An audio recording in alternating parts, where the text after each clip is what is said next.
humor is the way that I deal with things. I like to smile and laugh and be happy and stuff. So my periods have always been irregular and random and sporadic and spread out.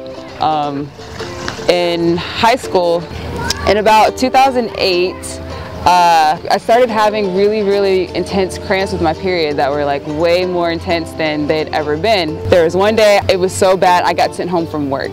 My roommate came and picked me up from work early. When we got to the house, we pulled up in the driveway and I stood up to get out the car. I collapsed on the floor and my roommate picked me up, put me back in the car, took me to the emergency room where I spent the night there. They ran a bunch of tests. I found out that there was a golf ball sized dermoid cyst growing on my left ovary that had begun twisting around. So they scheduled surgery. They went in laparoscopically through my belly button, and I was out from work for a total of 6 weeks, and then everything was pretty much fine. They tried to tell me that in order to prevent it from happening again, I needed to have a hysterectomy, and I'm like, I'm only like 23, like I don't need a hysterectomy right now.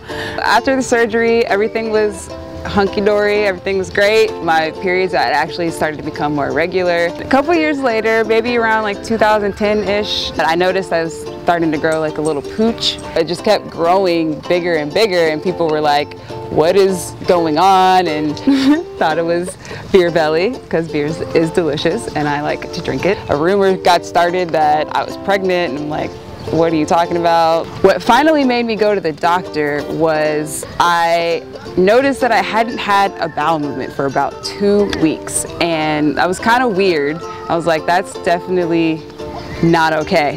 The doctor's office told me that they couldn't get me in for an appointment for another 2 weeks, and when I got off the phone, I just sat there and I was like, I can't imagine going an entire month of all of this waste sitting in my body. So I took myself to the emergency room. And when I first got there, like, they weren't really making a big deal about what I was telling them was wrong, because they also assumed that I was pregnant. I had to pee in the cup, did urine tests, blood tests, and when the blood test came back, the triage nurse brought me back and he was like, we seriously thought that we were just gonna have to tell you that you were pregnant, and you're not, so there is something very wrong here.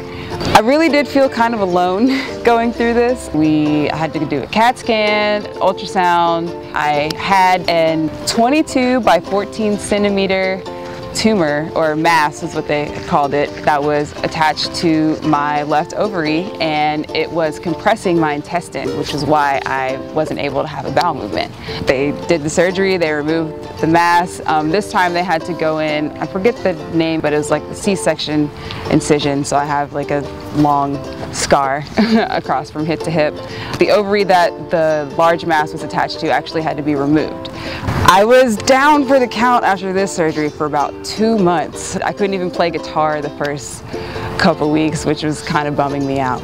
I actually found out once I started to kind of be more open with a couple of people in my circle about what was going on. I learned that my aunt actually had similar surgery about 2 weeks before I did.